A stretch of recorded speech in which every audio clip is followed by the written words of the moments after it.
मैं अब तीनों कानूनों के महत्वपूर्ण प्रावधानों को आपके सामने और आपके माध्यम से ये सदन के सामने और देश के सामने रखना चाहता हूं। भारतीय न्याय संहिता की मैं पहले बात करूंगा मान्यवर, और जैसा मैंने कहा कि इसमें ढेर सारे मानव संबंधित अपराधों को बहुत पीछे रखा गया था, क्योंकि इसका महत्व ही नहीं था। उनका महत्व अपना शासन चलाना था। जैसे बलात्कार का नंबर धारा 375, 376 था। अब जहां से अपराधों की बात शुरू आती है, इसमें सबसे पहले धारा 63 और धारा 69 में बलात्कार को रख दिया गया है। गैंग रेप को भी आगे लाया गया, बच्चों के खिलाफ अपराध को भी आगे लाया गया है। मर्डर 302 था, अब 101 हुआ है। किडनैपिंग 359 और 369 था, अब 137 और 140 हुए। ट्रैफिकिंग 370, 370A था, अब 143 और 44 हुए।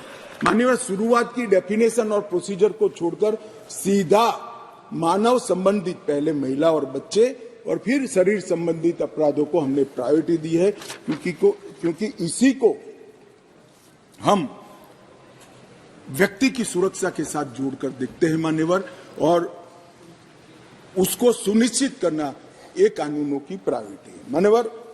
अंग्रेजों ने बनाया हुआ राजद्रोह का कानून, जिसके तहत तिलक महाराज, महात्मा गांधी, सरदार वल्लभ भाई पटेल, ढेर सारे हमारे आजादी के स्वतंत्र सेनानी, बड़े बड़े हमारे नायक सालों के सालों 6-6 साल तक जेल में रहे। वो कानून अब तक चलता रहा था। विरोध तो करते थे जब ऑपोजिशन में होते थे, मगर सत्ता में आते थे तब इसका दुरुपयोग भी करते थे, हटाने का नाम नहीं देते थे। पहली बार नरेंद्र मोदी जी ने ऐतिहासिक निर्णय किया है कि राजद्रोह की धारा 124 को पूर्णतया समाप्त, इसको हटाने का काम किया। अभी ओवैसी साहब हंस रहे हैं। ओवैसी साहब, मैं भी थोड़ा साइकोलॉजी पढ़ा हूं, विज्ञान का विद्यार्थी हूं। फिर इनके मन में है कि आपने बदल कर रख दिया। मान्यवर, मैं कहना चाहता हूं, हमने राजद्रोह की जगह देशद्रोह की स्थिति रखी। अब ये देश आजाद हो चुका है, लोकतांत्रिक देश है। शासन की टीका तो कोई भी कर सकता है, किसी को भी करने का अधिकार है। इसके लिए इस देश में अब किसी को जेल में नहीं जाना पड़ेगा, चाहे हमारा शासन। मैं फर्क समझाता रहा हूं, जो बड़े कटाक्षमय तरीके से ओवैसी साहब हंस रहे हैं इसलिए, मगर इस देश के खिलाफ कोई बोल नहीं सकता, इस देश के हितों को कोई नुकसान कर नहीं सकता। इस देश के झंडे, इस देश की सीमाएं, इस देश के संसाधनों के साथ अगर कोई खिलवाड़ करेगा तो निश्चित रूप से उसको जेल में जाना, और जेल में जाना चाहिए। मानिए, ये हमारी सरकार का थ्रस्ट है। इस देश की सुरक्षा किसी भी की सुरक्षा से सबसे ऊपर होनी चाहिए, सुप्रीम होनी चाहिए, सबसे पहले राष्ट्रपति। इसलिए जो लोग राजद्रोह हटाकर हम देशद्रोह की धारा लाए हैं, इनको अपने विचारों के कपड़े पहनाने का प्रयास करते हैं। इसलिए मैं इस पर डिटेल में बात करता हूं। मान्यवर, आईपीसी 124C, उसमें शब्द प्रयोग था सरकार के खिलाफ की गई बात। मेरी बात ध्यान से सभी सदस्य सुने। अंग्रेजों ने बनाए हुए कानून में लिखा था 124C, सरकार के खिलाफ की गई बात।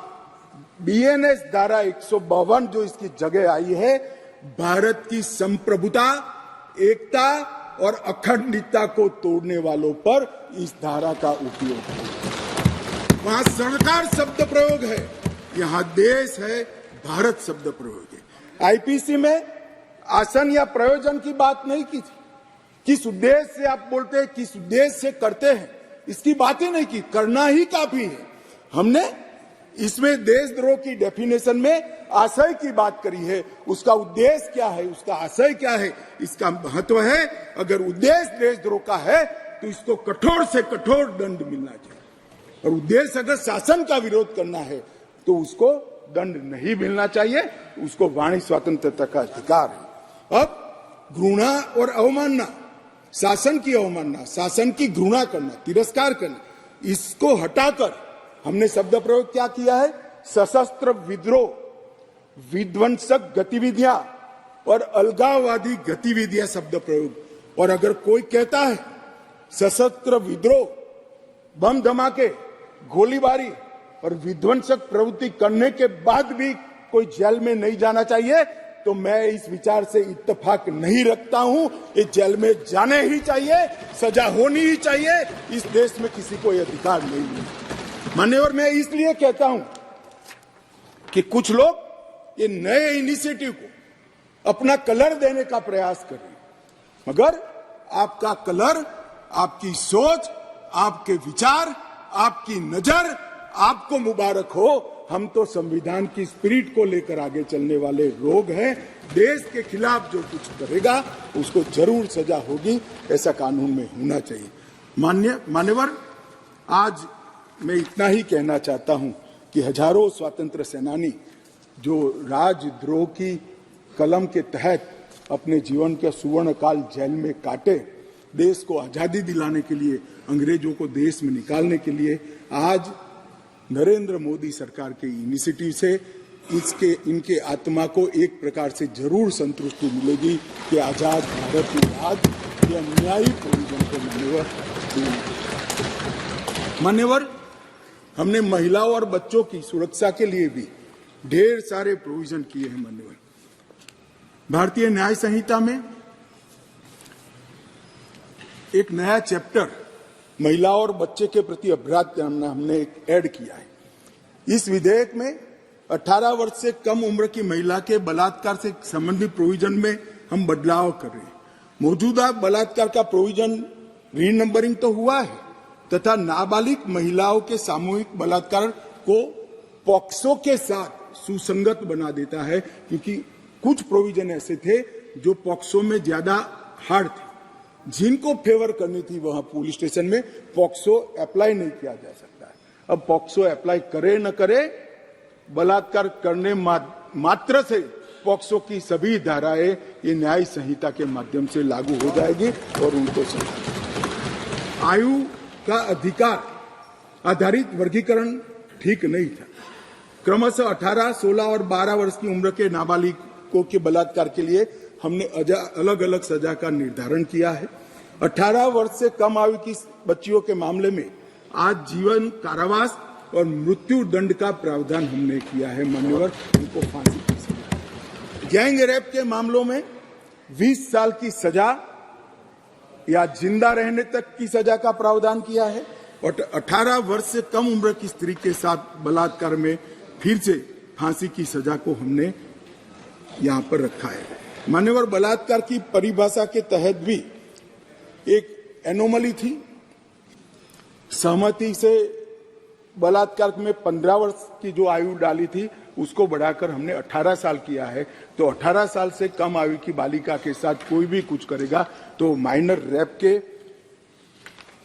दायरे में घुस जाएगा। मान्यवर, इसके बाद जेंडर न्यूट्रल कानून बना है। कई जगह पे कई सारी चीजें छूट गई थी।